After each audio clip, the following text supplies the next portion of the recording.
Well, he's got a lot riding on Case Keenum from the standpoint of you're not going to be very competitive unless Case Keenum puts together a really good season, something comparable to what we saw with him in Minnesota last year. The only problem with that is there's a lot less talent on that Denver Broncos team than there is on the Minnesota Vikings. And I'm looking at the offensive side of the ball, and you do like some pieces that the Broncos have, but the sum of the parts is not equal to what Case Keenum had in Minnesota. So I'm looking at what they're doing as a team. I don't look at the Denver Broncos as a team that's going to be very competitive in the AFC West, and that's not a strong division to start with.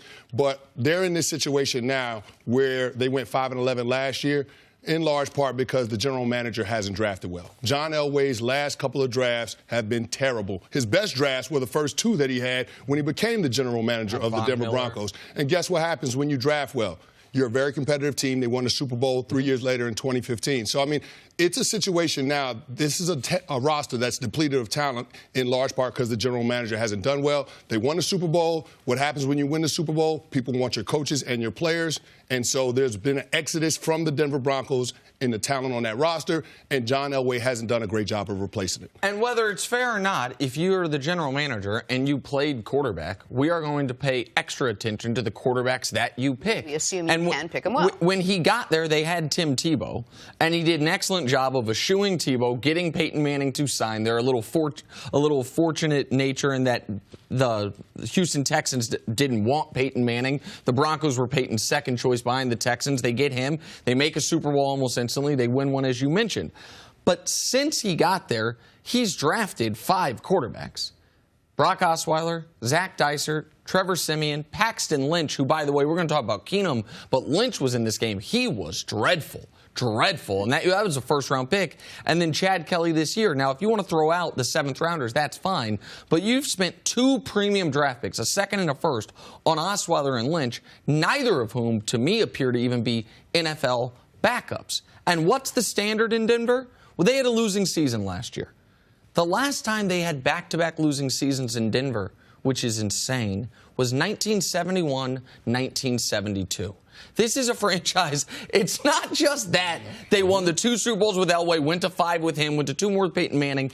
There is not an organization, you could argue, in sports that has gone, 45 years without ever having a downtime. They've had a mediocre time, but they haven't had back-to-back losing seasons in almost 50 years. Like, that's the standard of the organization. Elway helped create that standard as a player, and now he's seeing the pressure, not the pressure, but the penalty of having to live up to it as the GM. It's one of the great franchises. I think they lead the NFL still in number of consecutive sellouts that they have. They got great fan support.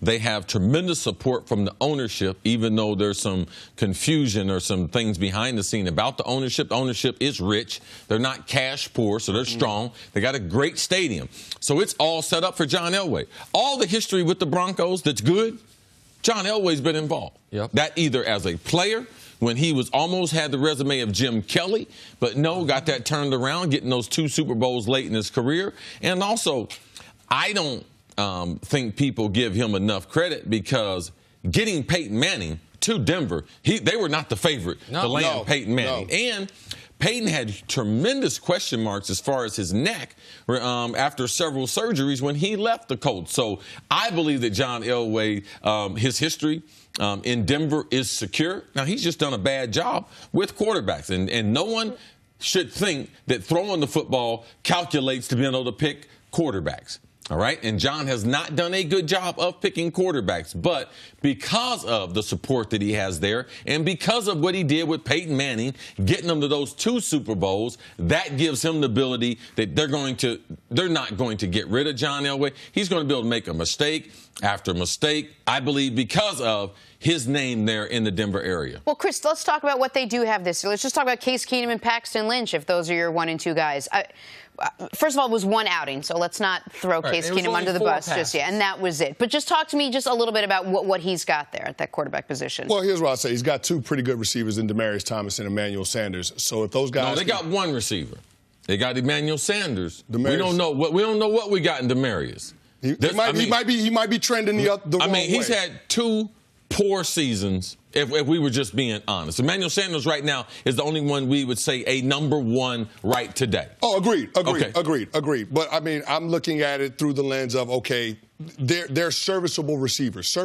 Yes. If you have a quarterback that's competent and that can get them the ball. The offensive line, they retooled it on the fly. They got Garrett Bowles with a high draft pick last year. They've got Matt Paradis at center. Ron Leary they bought over from the Cowboys. They got Jared Valdir from the Cardinals. They've got a serviceable offensive line.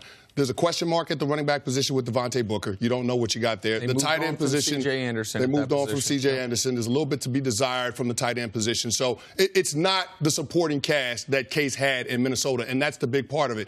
Also, I look at the defensive side of the ball. I don't think that Broncos defense is on the level talent-wise that the Minnesota Vikings defense was. They've got some playmakers, but it's not the same. So I don't know with the offensive and the defensive units that Case Keenum is going to have to work with, that they're going to be complementary enough to be able to elevate the play of their quarterback. I just don't see that happening. Yeah, I think Case is a marginal starter in the NFL. I think if he is quarterback in your franchise, you are always looking to, how can I upgrade the quarterback position? He hadn't been consistent. He throws the ball in the coverage, but I wouldn't overreact to playing against the Vikings because the Vikings know him. You know what the Vikings did to him? We're going to mush rush him. All right, we're going to make him throw the ball from in the pocket. We're going to play man-to-man on the outside and suffocate these wide receivers because they have practice against Case. That's a good point. They see Case. So that's exactly what they did against the Denver Broncos. So the Vikings are one of the best teams in the league. So I wouldn't overreact to just that limited number of plays that I saw. It's totally fair. But what's also true is because if Case is just a marginal starting quarterback, then Elway did make another error at the position as far as he gave him $25 million guaranteed over 2 years. This isn't just a one-year commitment. This is next year if they want to move on from Case Keenum, he still costs them $10 million cap dollars next season. We were just talking about Teddy Bridgewater. Now, I know Teddy had injury questions, and Case was better than Teddy last year. Teddy was $500,000 guaranteed. And you don't have – I know Paxton Lynch is on the roster, but they know, he's only on the roster because he was a first-round pick. That's it. Paxton, if you go out there and you spike the ball every time, you have a passer rating of 39.6. Paxton's was 22.2 this weekend. Like, he played as poorly of a half of football as you can really play at that position. And so where the Broncos are right now, their silver lining for the season is they got Bradley Chubb.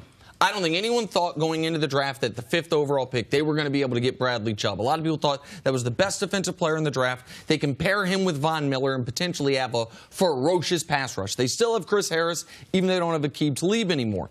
But to be able to win the way they're accustomed to with what I think is going to be not only a bottom half, but probably a bottom third of the league offense, you need to have a dominant Jags of 2017, Broncos of 2015 type of defense. Even with Bradley Chubb, I don't think that's what they have there anymore. All right. Thanks for watching. Subscribe here to get the latest from the show. Also, be sure to check out more of the best clips from First Things First, or go watch a few segments from our other shows on FS1.